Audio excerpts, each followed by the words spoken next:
वैदिक पर्सपेक्टिव के इस YouTube चैनल को सब्सक्राइब करें, वीडियो को लाइक व शेयर करें। ओम आनासत्या त्रिभ्य एकादशैः इह देवेभ्यः यातं मधुपेयम् अश्विना प्राआयुः तारिष्ठं निह्रपांसि मृक्षतं सेधतं द्वेषः भवतं सचा भुआ। आ जाओ जो असत्य नहीं है, 3 अर्थात त्रिसप्त, 11 अर्थात इंद्रियों सहित यहाँ दिव्यकर्म करने वालों के साथ माधुर्य के पान के लिए हे अश्विना पुरुष औरत युगल, प्रकृष्ट रूपेण आयु को पार करते हुए, निरंतर पापों को द्वेष को दूर करते हुए, साधना करते हुए, संयुक्त होते हुए। यह मंत्र ऋग्वेद के प्रथम मंडल के 34वें सूक्त का 11वां मंत्र है। इसलिए संतुलित जीवन हमारा यह पॉइंट है, इस पे हम विचार कर रहे हैं कि आप अपना जो व्यवहार है संतुलित रखिए, क्योंकि संयमित जीवन या डिसिप्लिन लाइफ जो है वो आप अपनाएंगे तो इंद्रियां आपके नियंत्रण में रहेंगी। ये होता है। फिर आप सकारात्मक सोच लाइए और ईश्वर की उपासना करिए, क्योंकि अंदर की शांति ही बाहर की मधुरता बनती है। अंदर आपके अंदर शांति रहे तो आप फिर बाहर आपके अंदर मधुरता ही निकलेगा। रोज आप प्रार्थना करिए, ईश्वर की उपासना करिए।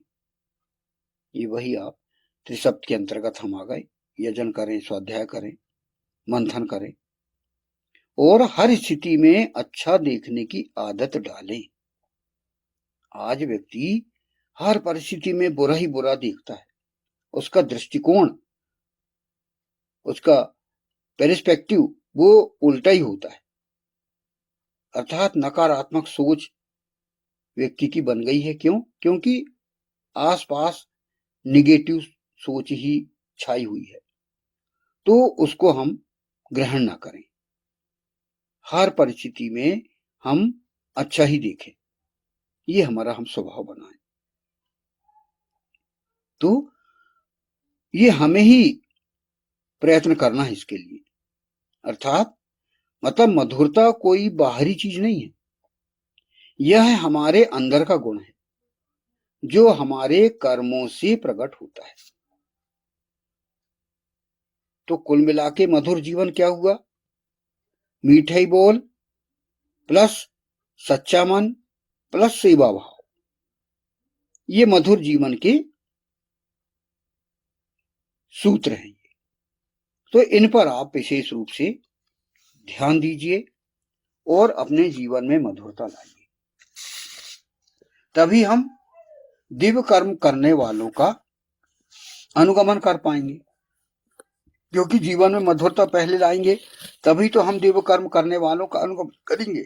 दिव्य कर्म करने वाले कौन? भगवान श्री राम, भगवान कृष्ण, भगवान विष्णु। फिर नारियां किनका करें? भगवती लक्ष्मी, भगवती पार्वती, भगवती सरस्वती, भगवती सीता, अन्य इन जो देवी और देवता हैं, इन लोगों के आप अनुगमन करिए और अपने जीवन को देव कर्मों से भर दीजिए। यही ईश्वर चाहता है, यही आहूत कर रहा है इस मंत्र में। अब इस एकादश मंत्र का अगला फुटनोट को हम समझें। प्रकृष्ट रूपेण आयु को पार करते हुए, इसमें मंत्रांश है वह यह है कि प्रकृष्ट रूपेण के लिए प्र आया है यहां पर, आयु के लिए आयु और तारिष्ठम के लिए पार करते हुए आया है। इसमें ये शब्द जो है इसको हम समझने का प्रयास करें और उसके आधार पर हम अपना दृष्टिकोण बनाएं नया। प्रकृष्ट रूपेण आयु को पार करते हुए, यह मंत्रांश का हिंदी अनुवाद। और मंत्रांश क्या है? प्रायुः तारिष्ठम। इसका भाष्य में यहां पर मैटर है। मानव जीवन में वह चाहे पुरुष हो अथवा औरत आयु के अनुसार अधिकार और कर्तव्यों का निर्धारण करता है। अतः आयु का विधिवत प्रकृष्ट रूपेण व्यतीत करना आवश्यक है। तो यहां पर यह बताया गया है कि भाई चाहे नर हो या नारी हो, आदमी हो या औरत हो, वो अपने आयु के अनुसार उसे अपने कर्तव्यों का निर्धारण करते हुए उसे जीना चाहिए और विधिवत प्रकृष्ट रूपेण व्यतीत करना की बात यहां पर की गई है। विधिवत, जो भी आपको विधि बनाने वाले ने जो व्यवस्था दी है, और प्रकृष्ट रूपेण पूरी तरह व्यवस्थित होके और सक्रियता से हमें आयु अपनी पूरी करना है। इस हेतु 4 आश्रमों की व्यवस्था है। जो व्यक्ति आयु के आधार पर ही निर्धारण किए गए हैं, जो व्यक्ति की जो आयु रहती है उसके आधार पर ये आश्रम भी निश्चित कर दिए गए हैं। ब्रह्मचर्य आश्रम, गृहस्थ आश्रम, वानप्रस्थ आश्रम और संन्यास आश्रम।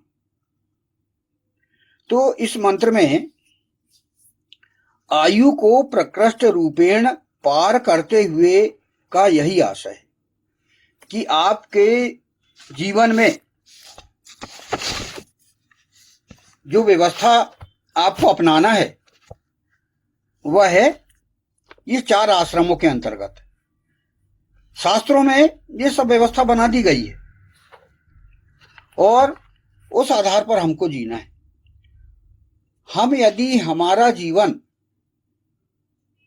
वेदानुकूल चलाएं, सृष्टि की व्यवस्था के अनुकूल हम यदि चलाएं, तो हमारा जीवन बहुत अच्छे से व्यवस्थित होते हुए चलेगा और हम आयुष्मान बनते चले जाएंगे। जैसे कि यजुर्वेद में एक मंत्र है, कुर्वन्नेवेह कर्माणि जिजीविषत् शतं शमाः एवं त्वयि नान्ते त्वस्ति न कर्म लिप्यते नरे।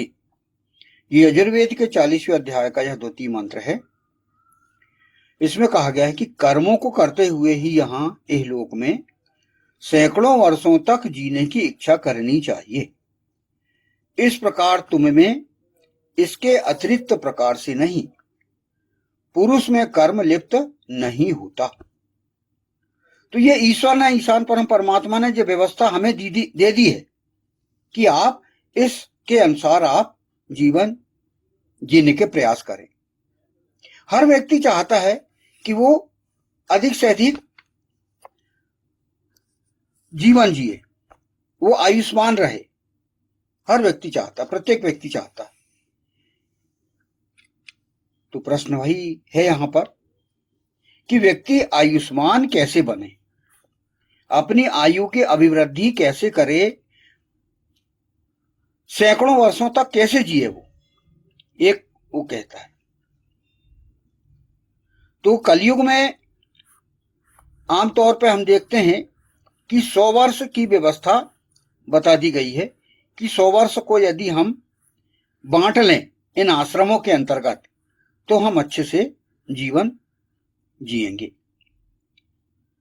आप ब्रह्मचर्य आश्रम प्रथम 25 वर्ष तक आप निर्धारित कर लीजिए, अगले 50 वर्ष तक गृहस्थ आश्रम, फिर 50 से 75 वानप्रस्थ आश्रम और 75 से लेकर 100 वर्ष तक, या आप जब तक जीवित हो तब तक आप संन्यास आश्रम का आप जो है निर्धारण कर लीजिए और परिवार में ही रहते हुए अच्छे से अपने कर्तव्यों का पालन करिए जिस आयु में आप हों।